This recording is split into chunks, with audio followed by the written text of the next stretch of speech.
regional pricing in the UK would say £51 billion by 2040 on bills. And by the way, every region will be cheaper than it is today. It is mad that we're not doing this. In a world where politicians understandably worry about the cost of fuel, it is 7 times cheaper than a petrol or a diesel car to fuel your car this way. 7 times cheaper. You can do 100 miles for £2.40. I wouldn't rule out an IPO, but it's definitely not a plan. And there may be other ways to enable customers to participate as well. So maybe more creative solutions.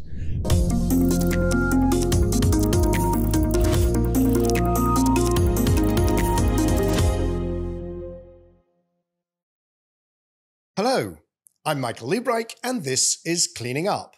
Welcome to the first episode of Season 13.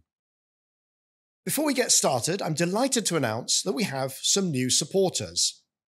The following organisations have agreed to join our new leadership circle: Actis, Ecopragma Capital, Euroelectric, the Gilardini Foundation, KKR, National Grid, Octopus Energy, and Wärtsilä. Let me start by reading an extract of something that I wrote 10 years ago. The electricity system of the future will have cheap renewables at its heart. We have to learn how to manage intermittency. The killer app will be a digitally controlled smart grid, which will provide the ability to shift demand to match supply in ways either imperceptible to the customer or else remunerated by the energy provider. But where is the EasyJet of clean energy, or the Virgin Atlantic? Where is the Vodafone? Where is the Safaricom? Where are the new services, the new providers, the innovation? The answer is they don't exist because policy is being written with state and industry incumbents in mind. Only by releasing a maelstrom of entrepreneurial and competitive activity will the world be able to build a high-performing clean energy system without driving costs to unacceptable levels. One company, more than any other in the world, has risen to that challenge. And it's one of the new members of our leadership circle, Octopus Energy. My guest today on Cleaning Up is its CEO and founder, Greg Jackson. Greg's mission since founding Octopus in 2015 has been to bring power to the people by supplying them with 100% green electricity at fair prices. He's been a guest on Cleaning Up before, episode 32 in February 2021. At the time, Octopus served 2 million households in the UK, and its Kraken software, that's the platform which drives all of its pricing, processes, and customer service, was being used by Octopus and by other utilities around the world to serve 17 million households. Greg's target at the time was for Kraken to reach 100 million households by 2027. Despite its $2.5 billion global revenue, achieved only 4.5 years after its launch, Octopus's global market share was less than 0.4%. And I joked with him that the target should not be 100 million households, but 1 billion households.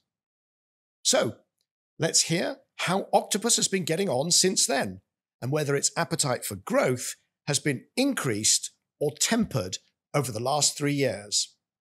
Please welcome Greg Jackson to Cleaning Up. Greg, thank you so much for, I was going to say joining us here, but I'm joining you here at Octopus HQ for Cleaning Up. Michael, welcome to our offices. It's great to see you again. And before we get started, let me thank you because Octopus, you have become a member of the leadership circle. You're actually a supporter now of Cleaning Up. So thank you very much for your support. Now, honestly, well, first of all, I think I and so many others in energy have been avid listeners, and we also tune into most of what you write. And so I think the only reason not to become a supporter was to remain independent. But let's be really clear. I mean, you've been such an authoritative independent voice in this sector. It's really important to magnify and amplify it. Well, thank you very much. And I'm looking forward to sort of building the influence of cleaning up and the footprint of cleaning up with help from the leadership circle, which we are announcing pretty much as we speak. Now, you came on Cleaning Up. You were episode 32. It was February 2022, I think it was. 2021. February 2021. So 3 years ago, a bit more than that. And, this was already a stellar success story, but you've grown since then, I'm guessing. So can we review what you've achieved and where you've gone since then? So at the time, you had 2 million households, just under 2. It was kind of 1 week shy of 2 million households in the UK and 17 million households on your Kraken technology platform. So where are you today? So UK energy retail, we just hit 7 million households last week. And it's growing at around 100,000 a month. Well, actually 100,000 new customers a month, so net growth probably 80,000 a month. And that is Octopus. That's not through the relationships with anybody else. That's branded Octopus customers. Yeah, it's purely Octopus Energy Wow. UK. Yeah. Also, by the way, about 1.7 million households across the other countries we operate in. So France, Italy, Germany, Spain, Japan, Texas, and New Zealand. Texas is its own country, I note. Yeah, well, it's interesting. The per capita or per household electricity consumption, I think, is 7 times higher than it is in the UK. So actually, for one state, its energy usage is colossal compared to the UK. That's extraordinary. 7 times. That's presumably huge houses and lots of air conditioning and inefficient appliances. I mean, what? That's just a fascinating stat. I don't want to go down the rabbit hole, but amazing. Very large households, a lot of large appliances, and a huge air conditioning load. But also, Texas has extremes of weather in both directions.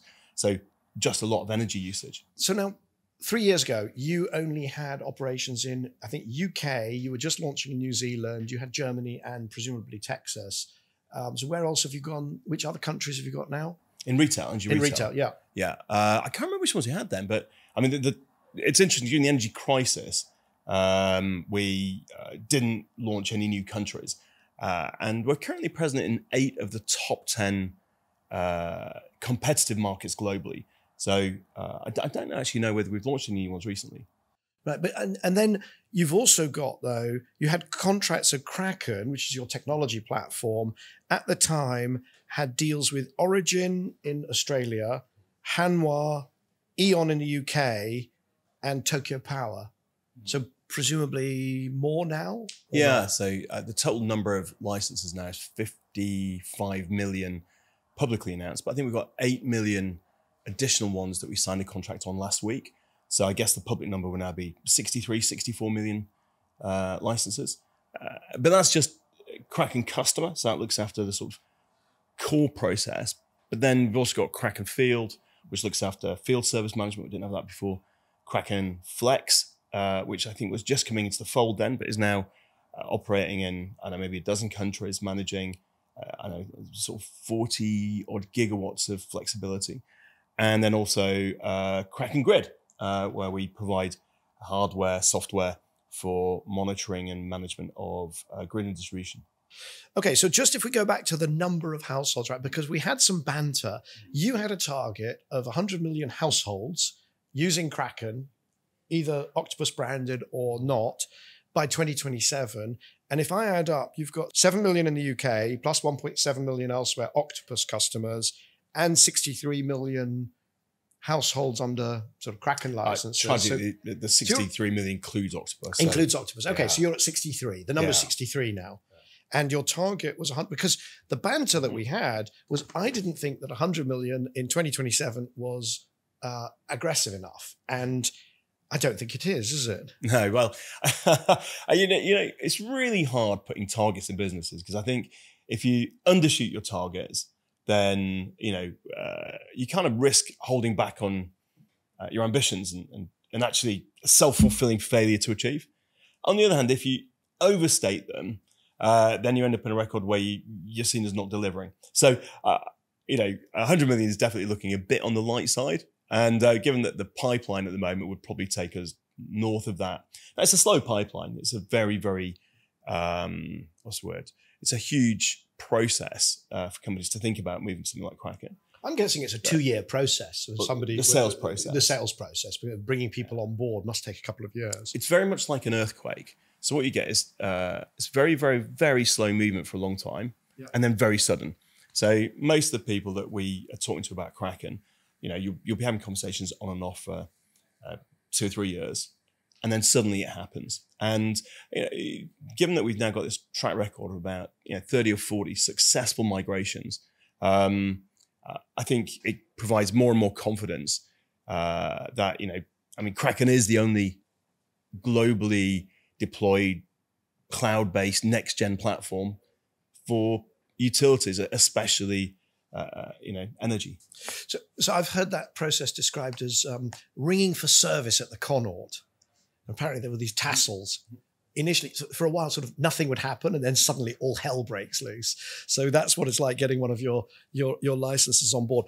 But so you did have this target of 100 million for 2027.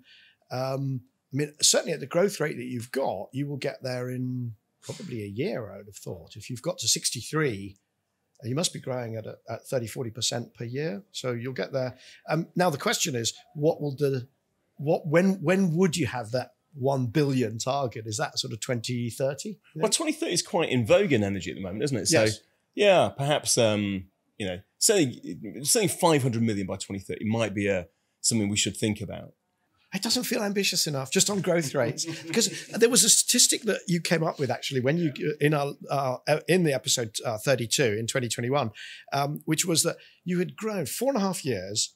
You'd grown to £2 billion, $2.5 billion of sales, but you still only had you said 0.2 to 0.4% global market share. So I mean, it's still, even now, what are your sales now? Do you reveal that? Yeah, no, I think our revenue is probably, in the region of $16, $17 billion. But it's very dependent on the energy price. So Octopus Energy, as a retail business, the revenue is almost directly proportional to what's going with energy prices generally. Kraken is it's a licensing revenue. Yes. So it's recurring revenue, much smaller, but obviously very valuable revenue from an investor perspective. And it's relentless growth. Of course, there are other things we do as well. So energy generation, the services installing smart meters, heat pumps, electric vehicle chargers, solar panels and batteries in people's houses, and leasing electric vehicles. So there's quite a lot of other businesses in the group as well. So let's get on to those. I just want to stick with households just for a second longer, which is, it does seem relevant to say, well, what market share, what reach, what penetration into households? And I agree, you can't compare selling somebody all their electricity versus just getting a licensing. But I guess the reason I think it's interesting is, if you look, what proportion of households will buy something from Amazon globally at least once a year? You have to assume it's 25%, 40%, 50%. I mean, it is many billions. Yeah. So it is possible, right? It totally is. And I think, if we look at Octopus Energy in the UK, it's about a 23% market share, which, by the way, it's the largest electricity company. I think the largest energy supplier by revenue in the UK. And I think we're probably the only company to have gone from startup to market leadership in a large regulated market in Europe. So, very proud of that. But then, Kraken currently services more than half of UK energy supply. So got more than 50% market share there. And then Kraken Flex manages, maybe 45% of UK grid scale batteries. So the technology enables us to achieve, high market shares comparable with those of kind of US style tech businesses. The big job now is kind of scaling that technology globally, because it's transformative for a system, transformative for a company. And we're going to talk about, the sort of capability of that. But, a lot of people have talked in the past about, the importance of a smart grid or of data in energy. But the technology hasn't been there. Kraken does that job, and it does it it's absolutely proven now the extent to which it can make a system more efficient, thus enabling us to go through the energy transition more cheaply, more quickly, and with more citizen support. Look, this is definitely singing my song, because I in the introduction, I read out something that I wrote 10 years ago, but I've been thinking this for 15 years, that this is exactly what has to happen. But you have come along and thankfully you've vindicated some of the things that I was saying back then. But you didn't go from the 2 million to the now 7 million UK households organically. There was an energy crisis and you made some acquisitions. Talk us through those. Yeah, so first of all, I think around several million, maybe 3 million of our customers have come to us. In fact, more than that, 3 to 4 million have come to us organically. And we continue to grow, in fact, to accelerate organic growth. Customers prefer the way Octopus looks after them to the way traditional companies did. I think the acquisitions, we started acquiring companies quite early in our existence as a company. And we always knew that acquisition would be an important tool for rapid growth in a sector like this, and wanted to be good at it. Kraken makes it easy, by the way. So our most recent acquisition was Shell Energy Retail in the UK. It's about 1.5 million households. The entire migration process took 51 days from the first customer migrating to the last one migrating. And during that process, customer satisfaction continued to improve. So I think Kraken was designed, among other things, to make this easy. Not just for Octopus, but because we know that M&A is a big part of utilities. It's a big part of energy companies. And we wanted to make sure that, when a company runs their business on Kraken, M&A is easy. In fact, our first big Kraken client in the UK was E.ON. And the catalyst for E.ON taking on Kraken, or moving on to Kraken, was they had acquired npower, essentially as a result of a series of M&A activities across Europe. But they ended up with npower, and npower had just finished a painful 11-year migration onto a new platform.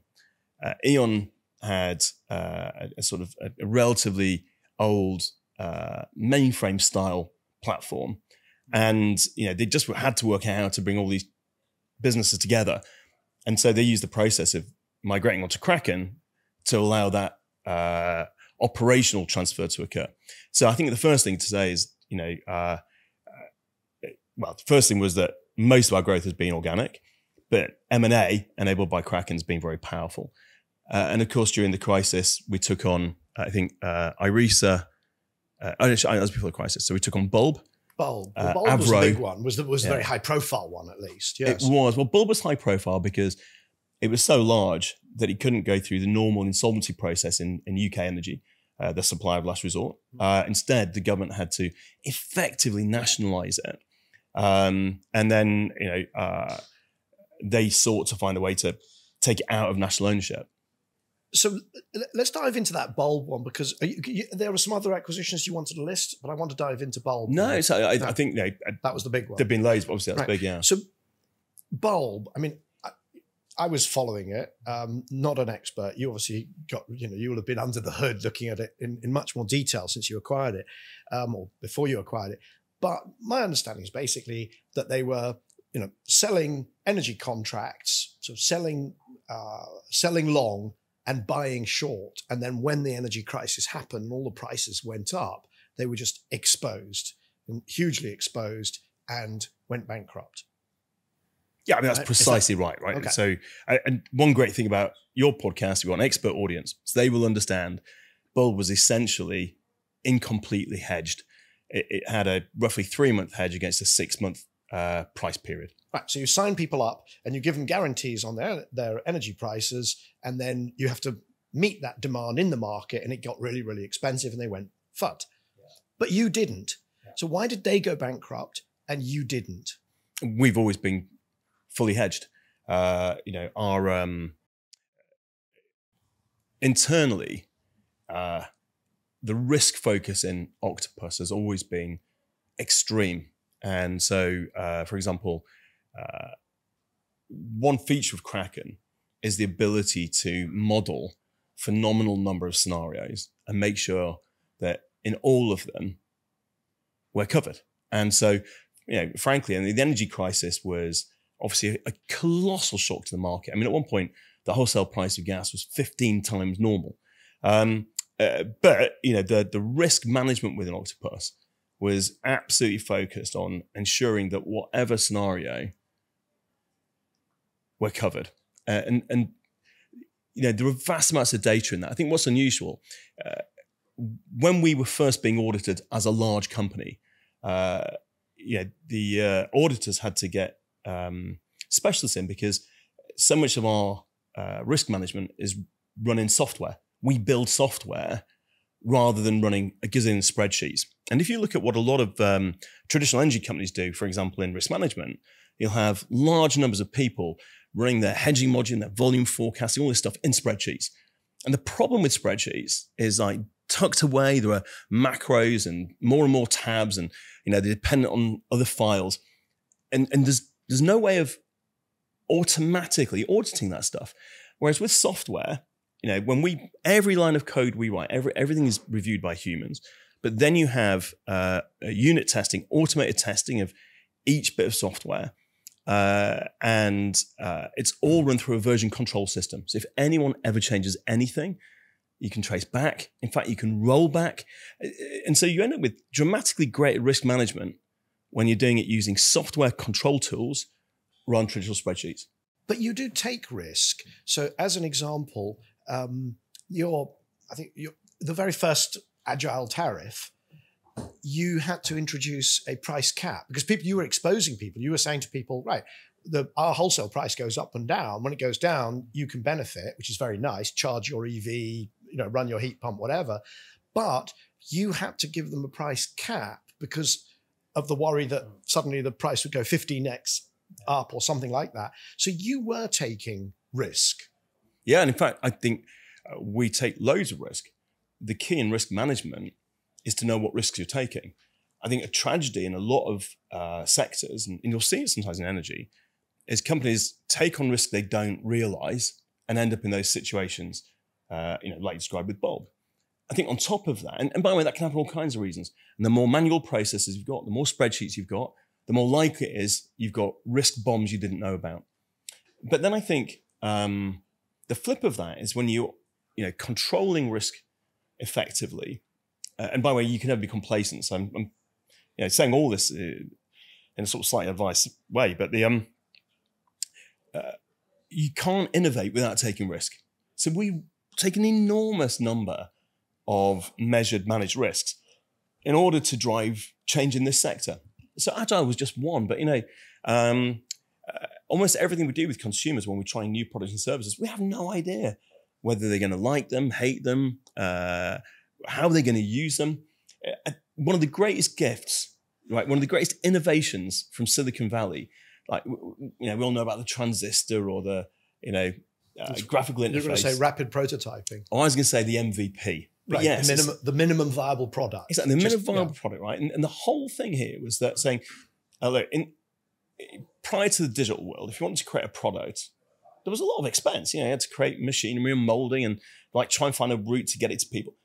But when it involves putting something on a website, with a relatively modest amount of graphic design and coding, you can create a product and see how people react to it. And once Silicon Valley got used to that, they were able to innovate and build the products and services that have changed the world. You've already mentioned Amazon as an example. Sectors like energy really haven't done anywhere near enough of that. Now, it does involve taking some risk. But if we launch a product and 1,000 people sign up and it ends up losing us 150 quid a customer, we've lost 150 grand. All right. Now, companies need to do a lot more of this stuff. And I see the manic avoidance of risk. There are companies in this sector that will only take a risk like that if they can get it paid for by the government or by the regulator, which means innovation's 100 times slower. Companies need to take risks. And you're taking these risks very publicly because you're very present on Twitter, on social media. And during the crisis, there were a lot of people that, for all that, you were trying to protect them, or other people, the government was trying to protect them, spent tens of billions. There were some people suffering real stress. How did you deal with that? Yeah, I think first of all, if you don't listen to people, it's even worse. If you listen to people who are struggling and suffering, at least you understand what is happening. And often that requires it's painful. And if you're taking personal responsibility, if they know that you're there, then in a way you feel more vulnerable, but also you learn so much more and they share with you. And the insights you get from that really help you understand what matters most. And I'll give you a great example, Michael, actually. It was one night I was going home. It's about 10:30 in the evening. I was on my way home from work in February. And I knew that we already had customers who were too nervous to switch their heating on because they were worried about what their energy bill was going to be. And I couldn't countenance the idea of my customers suffering. I was picturing, a pensioner sitting in a chair, cold. And I just remembered a conversation with a PhD engineer who works with us, helping on heating stuff. And he said something like, it only takes 40 watts to heat a human. Yeah, a typical gas boiler might be 7,000 watts, 10,000 watts. We put an enormous amount of energy into a home in order to actually only need a relatively modest amount of it. So the question was, how do you get 40 watts into a human? I think as an electric blanket, that's about that level of heating. I literally phoned up our chief marketing product officer that night and I said to her, can we get hold of 5,000 electric blankets? And if a customer phones in and they're, particularly if they're limited mobility, elderly, infirm, ill, send them an electric blanket. And we ended up, and we cannot tell anyone because you didn't want a headline that said energy boss says you can't heat your home. After 2 or 3 months, we probably sent out, well over 5,000. And a few customers started posting on social media that they were glad, they were grateful. And it then got in the headlines. But because people loved it, the press were saying this is a good idea. Martin Lewis, a UK money saving expert, picked up on the idea. And before you know it, there was a run on electric blankets in the UK. You could barely buy any. And we know what difference this made because we were able to look at people's smart meter data. And typically, the people that we'd sent an electric blanket to were saving £200 to £300 on their gas bill. An electric blanket costs, what, £25, right, wholesale? So, you're getting an 8x payback in the first winter of this product. And that only came about because you listen to people seeing what they're worried about. But I can tell you more, Mike. I mean, well, you went on Radio 4, BBC Radio 4, and you talked about there was a figure of 150 million that I don't know quite whether you could have charged it, but you didn't. You took it off people's bills. What's the story of the 150 million? Yeah. So we were on track to make our first profit during the energy crisis. It was not because of the energy crisis. It was because after 6 years, the plan was that we would be profitable. We'd had 6 years of investment, 5 years of investment, and now, but that was the wrong time to deliver that profit. So instead of delivering 150 million of profit, we changed our pricing, we reduced prices, reduced margins, and also set up big support funds for customers. And so instead of making our first 150 million profit, we broke even because we gave that money to customers, which was the right thing to do during the crisis. I think for us, what it meant was delaying the time when we became a profitable company. But, I think, again, listening to customers, when there's a time when you should do stuff and a time when you shouldn't. I'd love to know whether you called your investors before making that decision, because you've got some very high-profile investors. Obviously, the original investment via the original Octopus organization, which wasn't energy until you came along, or not only. But then you've got Generation Investment Management, which is Al Gore's business that famously or notably put in, I think, $600 million. You've got some others. You've got US Pension Fund. You've got a few big investors. Did you call them and say, look, I'm going to do, those numbers I showed you at the last board meeting, I'm going to do something different? Or did you just make the decision unilaterally? Yeah, we made the decision internally, but shared our thinking with investors throughout. I think one real benefit of being a privately held company is we can continually be in discussion with our investors, really focused on the long term. And in the long term, it's not like we did a cost benefit analysis of this, but we set out to build a brand that is trusted and does the right thing because we think that pays off. And so I think in the long term, a decision like that is not only the right thing for your customers, but actually I think is the right thing for the business, because in the long run, people know that when they needed it, we stood with them. I mean, I can't resist at this point asking, well, at some point, those investors will want their return, they'll want their exit. Are you going to do an IPO? And could you do that after an IPO? Do you think the public markets would allow you to behave, to be the same Greg Jackson? It's really interesting. So first of all, on the investors wanting a return, I mean, they are all long-term, and that's been a really important part of our decision-making. And so far, the company valuation has grown at such a rate that they are, they're sitting on very, very, very strong growth in the value of their stake. And we've got a large group. So what it means is at any moment in time, like you've got Kraken that's, as it got software multiples in its valuation, strong growth. There's a rule in software, the rule of 40, I think, which means. So it's margin plus growth has to equal 40, and then you basically have infinite money. Is that right? Exactly. And Kraken's at 100 or something, right? So it may be higher. But I mean, the point being, incredibly valuable. Octopus Energy Retail in the UK, growing to the scale it has, kind of fairly unique among growth businesses in regulated sectors.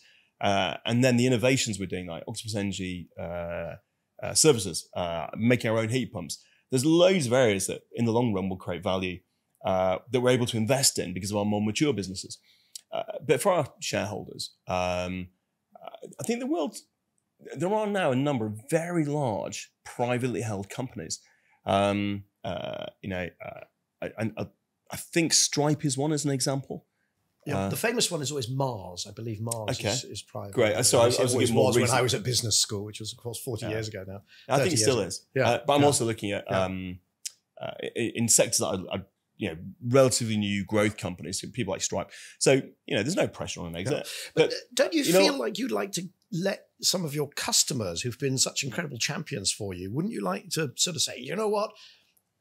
You can, we'll do an IPO, float 10%, 20%, and you can all benefit from this incredible success story. Yeah. I wouldn't rule out an IPO, but it's definitely not a plan. And there may be other ways to enable customers to participate as well. So maybe more creative solutions. And just your own question though, when we launched Octopus, a lot of the time people would say to us, look, no one cares about their energy company. They just want the lights to come on and they don't want to think about it.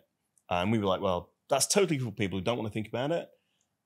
But no one's ever really tried having a large pool of active customers who can get a bargain by using electricity differently. And never mind the people who automatically will get a bargain because, for example, we can automate the powering of a heat pump or the charging of an EV or whatever. So there were a lot of things that people hadn't tried, and we were able to invest in and do it at scale. There is a bit of me that would love to see if you could have a company that's gone public, but still makes long-term decisions. I'd be really interested to try that as an experiment, right? But anyway. I'm sure one could come up with examples, but it's certainly not the majority. Well, Jeff Bezos wrote a letter, didn't he, to investors that said, if what you're looking for is short-term profits and dividends, don't invest in this stock. We're going to invest in long-term growth. And was able to deliver on that for a very long time. Decades. And so I do think it is possible, but it's not in our plans. We'll be hearing a bit more from Greg Jackson after this short break. Cleaning Up is brought to you by the members of our new leadership circle. So that is Actis, Ecopragma Capital, Euroelectric, Gilardini Foundation, KKR, National Grid, Octopus Energy, and Wärtsilä.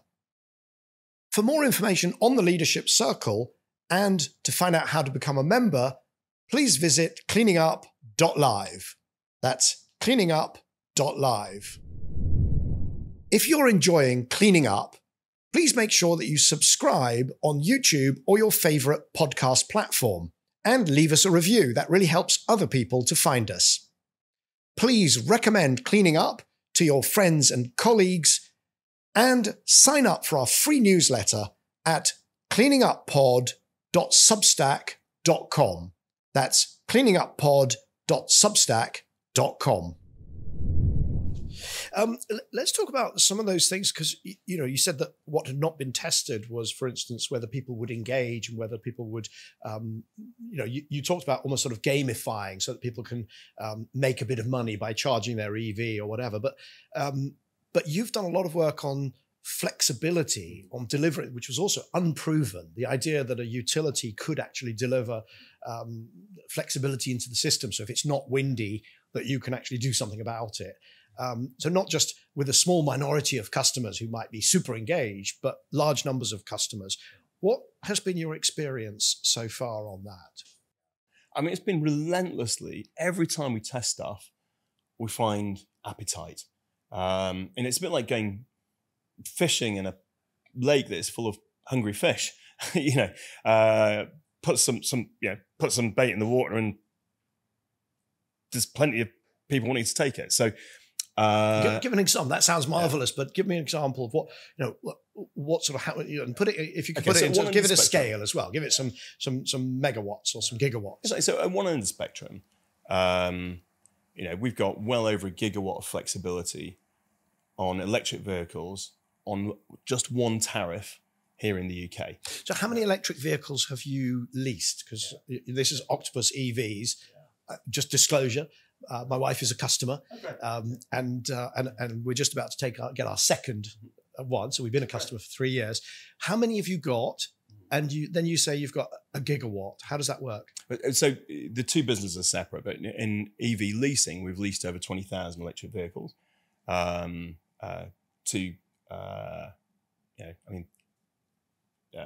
people who are not necessarily customers of Octopus, so I suspect most of them end up being. But separately, we've probably got around 300,000 energy customers, maybe more, actually, maybe 350,000, that have got electric vehicles and are customers of Octopus Energy. Among those, there's about 185,000 currently on a tariff called Intelligent Octopus. With Intelligent Octopus, we connect to their car or their charger and just automatically charge the car at the best times. Every car gets a different schedule every day. It's optimized against 28, I think, different parameters. Processes 4.5 billion items of data to do this.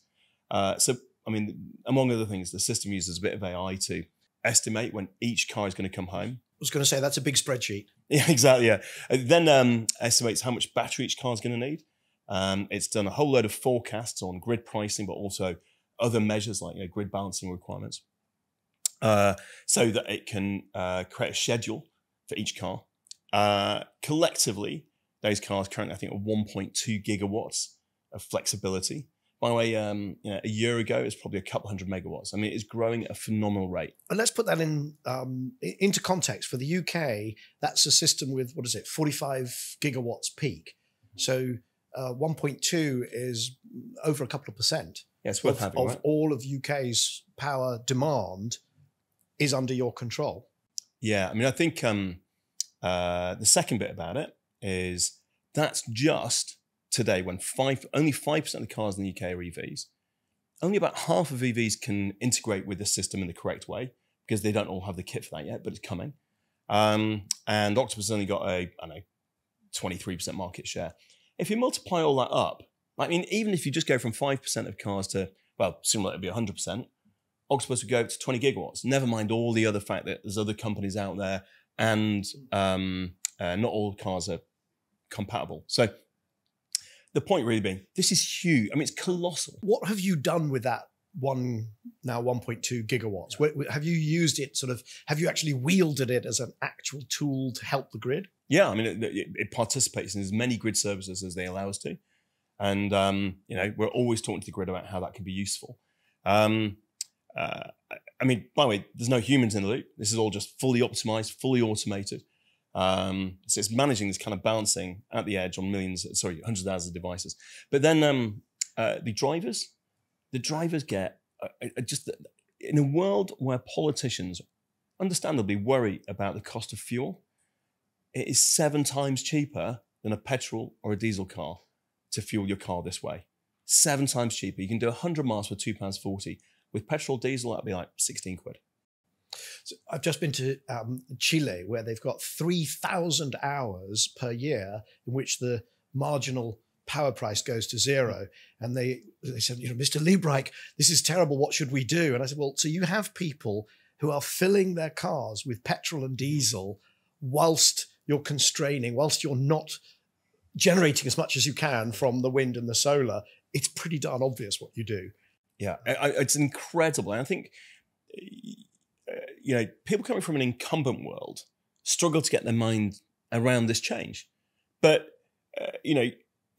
we've had an enormous amount of negative publicity about EVs generated largely by, not necessarily cynically, but, by incumbents who just can't get their head around it. But the reason that 93% of people in the UK who own an EV would never go back is partly they've discovered just how astonishingly cheap it is. In fact, I said 93% would never go back. On top of that, 4% don't know what to do. There's only 3% who want to go back. Right? That is the astonishing opportunity of electric vehicles. So with that the Octopus Intelligent Tariff, what I was fishing for back then was there was a point where there was a power outage and you were able to deliver some considerable amount of electricity into the grid, or not deliver it in, but actually just stop pulling it out. Yeah. So what was that example? Oh man, I'm actually struggling to remember, Michael. I'm so sorry. There were so many examples fizzing through my brain. I haven't got them right now. There was a couple of power stations dropped out, gas-fired power stations, and there was sort of 400 megawatts or 800. I was just looking for a number like that. But well, I tell you what. Why don't we do a little?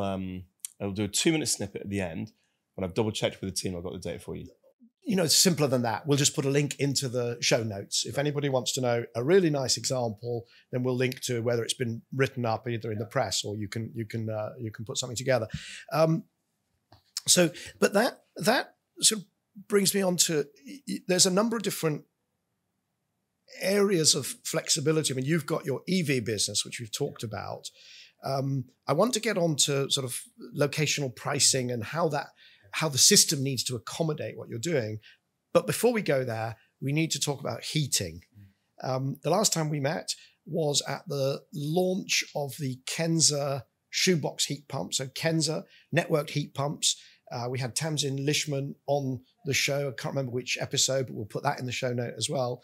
And Octopus invested in Kenza, but you've been doing huge amounts on heat pumps and you have whole academies training people to install them.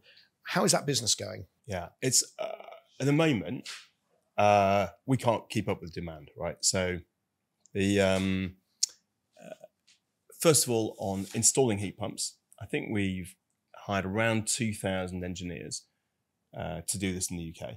And we've still got a really long backlog of customers waiting for the heat pumps from us. Obviously, by the way, we let them know there's going to be a delay when they sign up.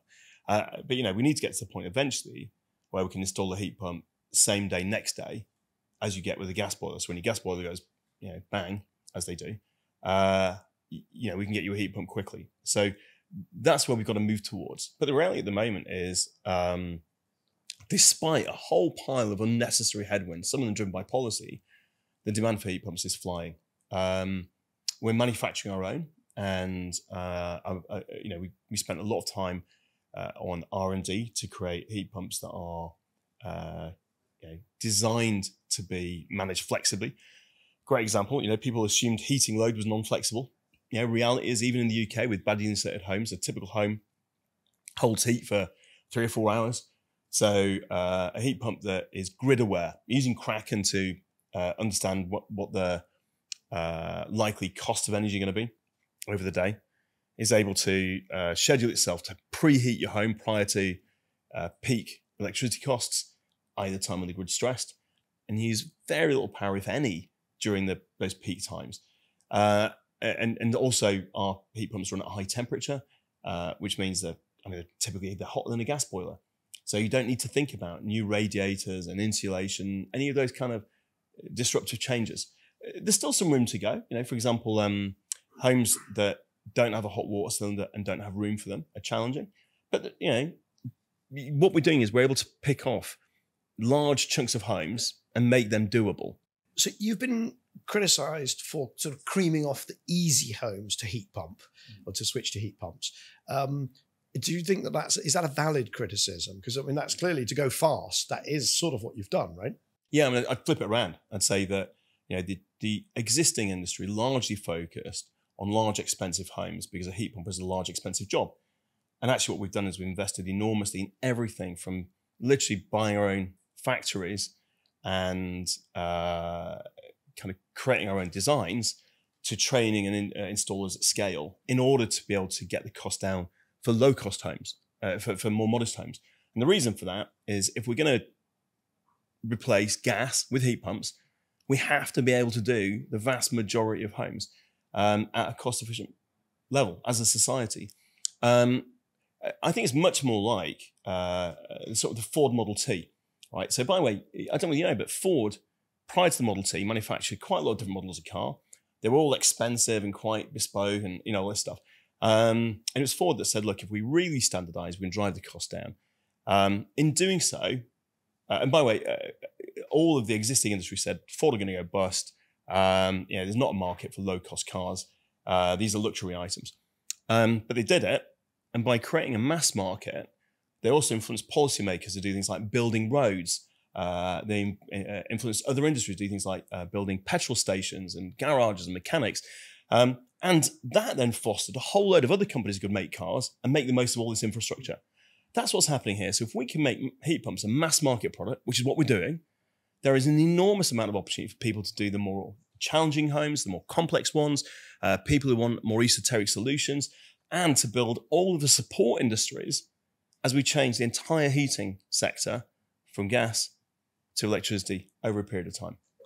So I've just remembered the last time I saw you was not at the Kenza heat pump launch. It was at my lecture, and then you came on a panel at the Imperial Energy Futures Lab. It was my response to the Lord Mayor's lecture on how marvellous hydrogen was, and I was pointing out some of the issues there. What would you say to somebody who says we should not be doing these heat pumps, we should be waiting because it's all going to go to hydrogen? What would you say to them? First of all, I'd say they should watch the video of that lecture. It was a tour de force, which, entirely driven by data, demolished any argument for hydrogen for heating. And by the way, apparently both Cadent and the Lord Mayor complained about it. Okay, well, I think that vested interest will always complain, right? And I think the reality is there are only two ways you can create hydrogen at scale, really. There's blue hydrogen, where you take methane, natural gas, break out the hydrogen, separate off the carbon dioxide that creates, somehow bury or sequestrate the carbon dioxide, which, by the way, I don't think has been successfully done at scale in any commercially viable way. And then you take the hydrogen and pump it to people's homes. That means you're starting with natural gas and then doing a ton of stuff, some of which is very expensive, in order to be able to get to people's homes. Now, we just had a gas crisis. The UK, that one gas crisis cost the UK something like £100 billion. For as long as we are dependent on a single source of fuel, gas, for our heating, we're going to be subject to that kind of risk. So for me, the answer on blue hydrogen is just very, very simple.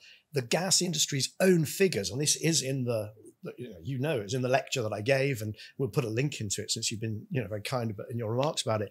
But if it's the gas industry's own figures are that if you do blue hydrogen, that it will be 2.2 times as expensive as natural gas per unit of heat.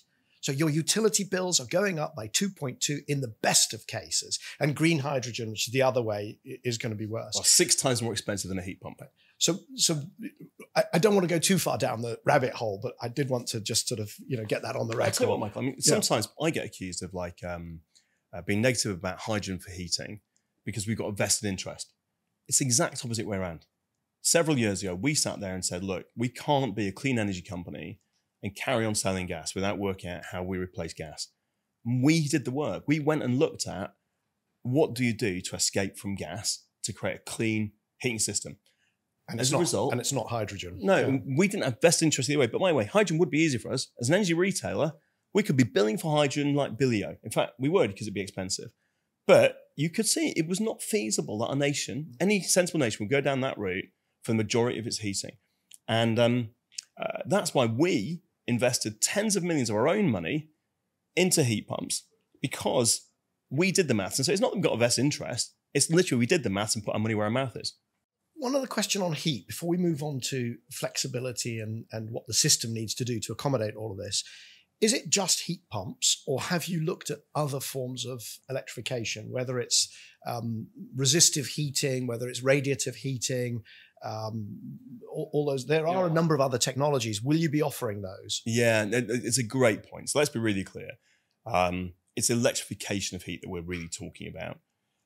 But today in the UK, we talk about our heat's powered by gas, but actually 20% of homes can't get gas. They're not on the gas network, right? In the same way, in a heat pump world, there might be some homes that don't have heat pumps, but instead they'll have district heating powered by electricity, or they'll have resistive heating, or they'll have a combination. One of the great things about electricity is fungible.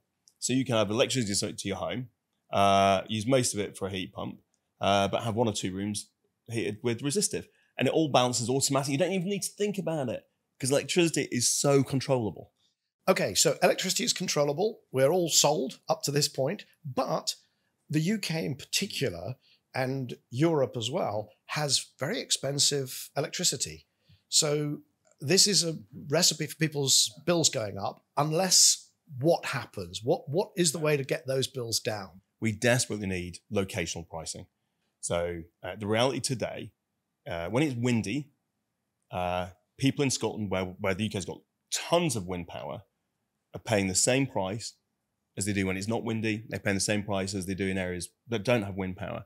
And we pay the wind farms to turn off, right? So you've got a commodity, a valuable commodity, clean electricity, and you throw it away rather than sell it cheap to the people that could have it. Now, analysis by FTI Consulting, we've got literally commissioned by the government, so not commissioned by an industry body or anyone's got an axe to grind, found that regional pricing in the UK would save £51 billion by 2040 on bills. And by the way, every region will be cheaper than it is today. It is mad that we're not doing this. On top of that, it would attract investments to the right spots. Instead of building wind farms where you're not going to be able to transmit the wind, transmit the electricity, you'd build them where there is need for electricity. So let's just dig in a little bit. So locational pricing. So you split the pricing. We've got one price across the whole of the UK. And what you're saying is where there's lots of renewables, that price should drop, maybe go to zero, just dump it rather than stop producing, paying generators to stop producing. How many zones in the UK? What's your sense? Because there's kind of nodal pricing, which is, every substation is its own pricing zone. Would you go that far? I mean, for me, as granular as possible. I mean, the technology exists to do it. It's relatively straightforward. It should be said there are plenty of markets in the world, big markets that do it. So again, this sort of energy exceptionalism is a real problem. But look, there's no point in being religious on this. It's give us as many as you like, but one is definitely not enough. And then I think the other bits, Michael, that are kind of important here are the more granular pricing. Not only do you say we'll build a wind farm where there's demand for electricity, but things like batteries. You'd be able to put batteries where you've got supply constraints. We'd even sell electric vehicles in the regions where we would put more effort in selling electric vehicles and giving cheap power in the places where they can soak it up. There is so much more response you could do to this. And then data centers. Slough, to the west of London, is the European data center capital. But you can't build any more there for 10 years now because there's a lack of power. If we had zonal pricing, regional pricing, locational, nodal, whatever, they would, the data centers that currently might be going to other countries or not setting up at all, or waiting in queues or paying too much for electricity and therefore not able to expand and create employment would be able to move to cheaper places or locate in cheaper places where those vast power demands can be met cheaply and quickly. Because that FTI consulting analysis on behalf of the government showed that Scotland would have some of the cheapest electricity in Europe. So you would get this sort of economic boom. You could almost call it levelling up. Well, an interesting feature in the UK is that standing charges, the fixed cost of electricity, is highest in Scotland. So Scottish people pay high standing charges, high fixed charges, twice as high as London. And then they don't get any benefit at all from the fact they've got enormous amounts of local power. So my favourite example, I have two favourite examples. One is we pay people £7,500 to install a heat pump in the south. But then when it's really windy, we pay the generators, the wind farms in Scotland to shut down because we don't have enough capacity to bring that electricity to the south. So we actually, instead of just dumping that power in the north and then let people buy their own heat pumps, we're subsidizing something that is not even, that's then being powered by gas. The other example is that what happens when you get a very windy forecast, the national price drops and the French buy lots of power for the interconnector to France, which we can't deliver. So we end up then meeting that, having to run gas-fired power stations to meet demand from France. Exactly. It's completely bonkers. It's bonkers. And we've seen it before. The common agricultural policy, right? Some of the old wine lakes and butter mountains were the result of basically trying to prevent price signals from reaching producers. And as a result, you end up with phenomenal amounts of waste and shortage at different times. Here, we solve both waste and shortage. Waste and shortage. Now, how do you deal, though, with the criticism that this uncertainty, changing all the regulations, number one, it will take an incredibly long time, because remember, the new government's target is 2030 for zero carbon electricity across the country. So how do you avoid it taking 6 years to implement a new system? And how do you deal with the criticism that it will drive up the cost of capital such that nothing will get built? Yeah. So first of all, on the speed, National Grid in the UK introduced something called the Demand Flexibility Service. That was essentially paying customers to use less electricity at peak times rather than paying generators to deliver that power or to be on standby. They did that, I think, in 3 months. It went from being a proposal to live. You don't need to do enormous amounts of complex, big bang reform immediately. You can actually introduce parallel markets which operate alongside existing ones and over time become the new one, right? And there are a lot of ways of doing it. So you can actually act very, very quickly whilst you're preparing, a bigger change. The other benefit of that is very often when you do big bang reform, you get unintended consequences or you discover design issues and it's too late to do anything about them. So testing stuff in parallel and growing those tests from small to big de-risks and delivers faster. It's very much like we talked about the, approaching the technology sector for creating new products and services. And I think we could get on with that right now. In terms of the cost of capital, every market where locational pricing has been introduced, the incumbent generators have said that's going to be an issue. Every single time, they've said it will damage investment, damage confidence.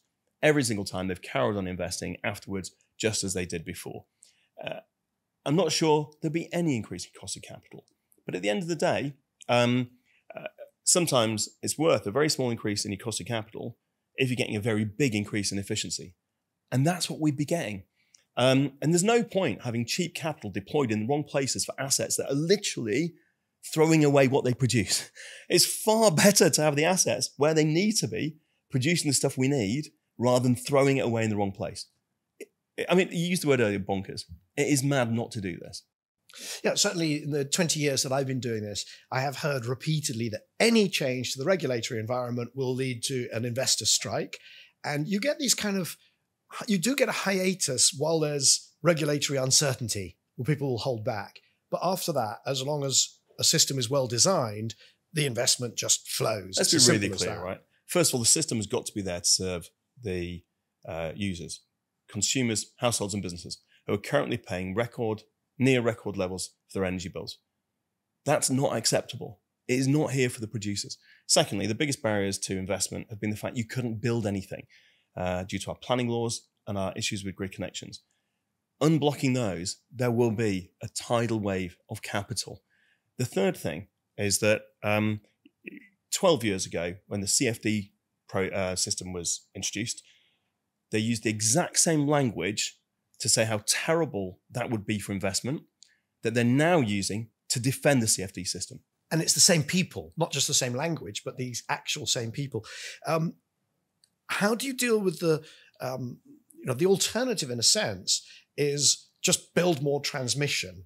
So there's, I look at it as bookends, where you've got one bookend we've talked about, which is locational pricing, using price signals. And obviously that's my camp and I believe in that. The other bookend, though, is a kind of central planned version of we will build more transmission. We will just, increase the capacity and get rid of the problem by building transmission. Is that a viable alternative? Would that work? There's no doubt we need some more transmission, but it costs money and it takes time, and it creates opposition. The fastest, cheapest route to clean power is, first of all, to make the most of the system we've already got, whilst we're building out the no regrets that we'll need in any scenario, rather than to waste time building stuff just to make up for the fact we don't have price signals.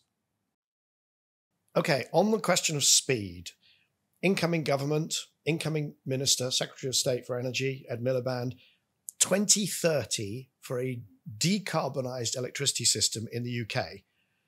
The previous government, the target was 2035, and I didn't see any way that they were going to hit it.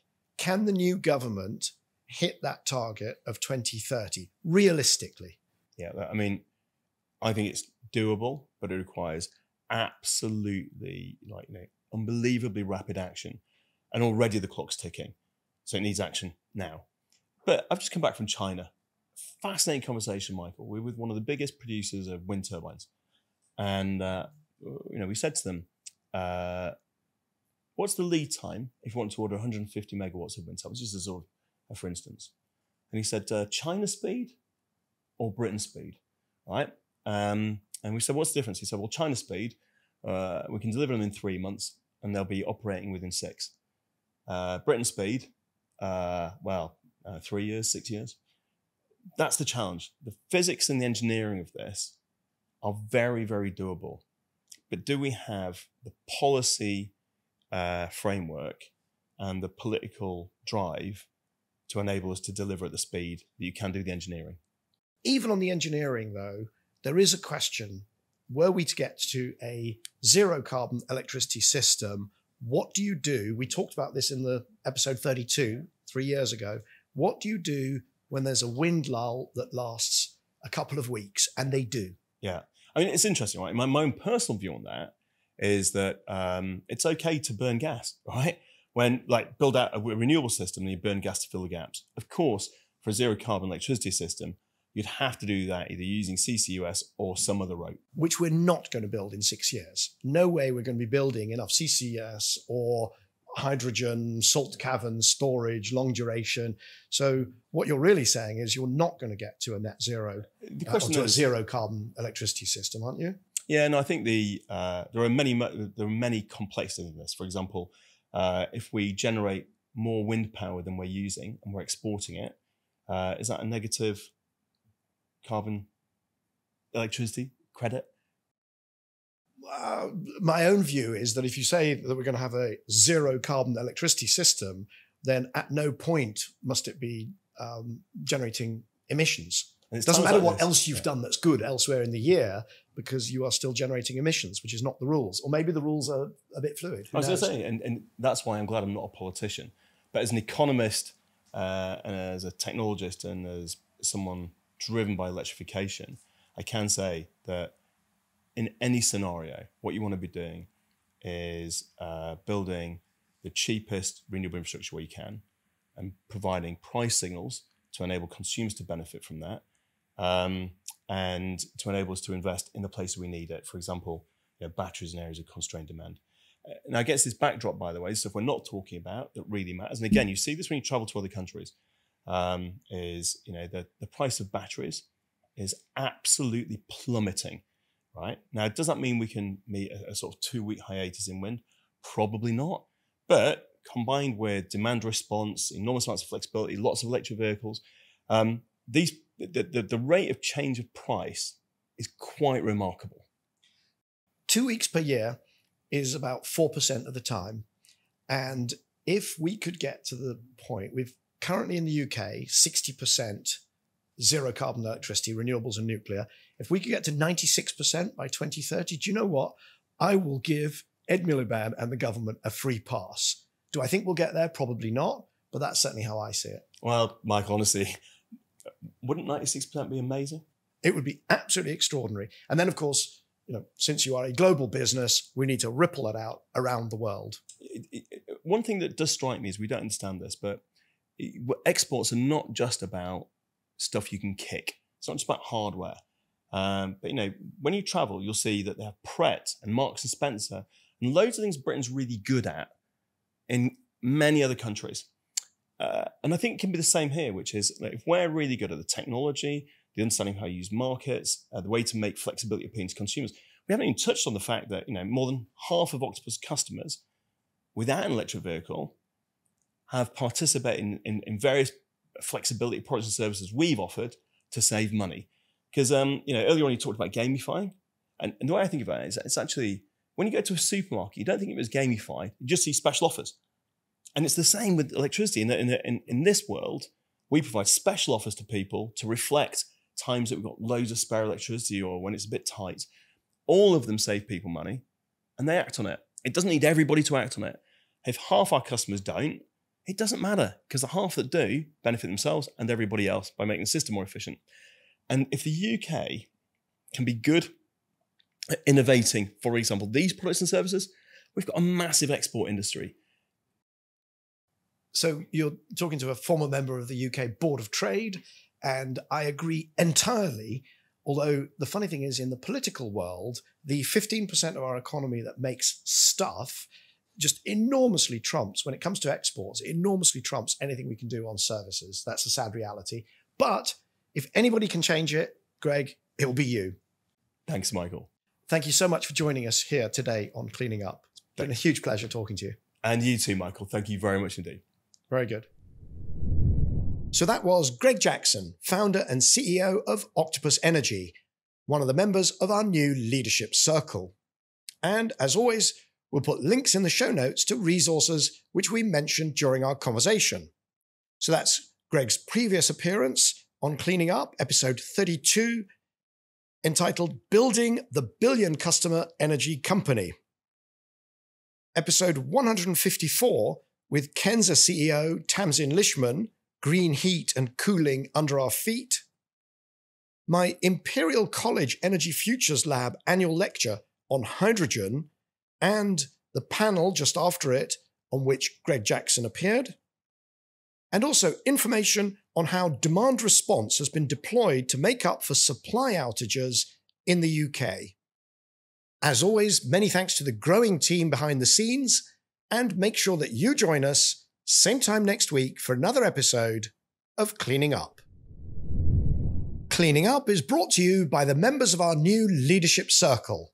So that is Actis, Ecopragma Capital, Euroelectric, Gilardini Foundation, KKR, National Grid, Octopus Energy, and Wärtsilä. For more information on the Leadership Circle and to find out how to become a member, please visit cleaningup.live. That's cleaningup.live. If you're enjoying Cleaning Up, please make sure that you subscribe on YouTube or your favorite podcast platform and leave us a review. That really helps other people to find us. Please recommend Cleaning Up to your friends and colleagues and sign up for our free newsletter at cleaninguppod.substack.com. That's cleaninguppod.substack.com.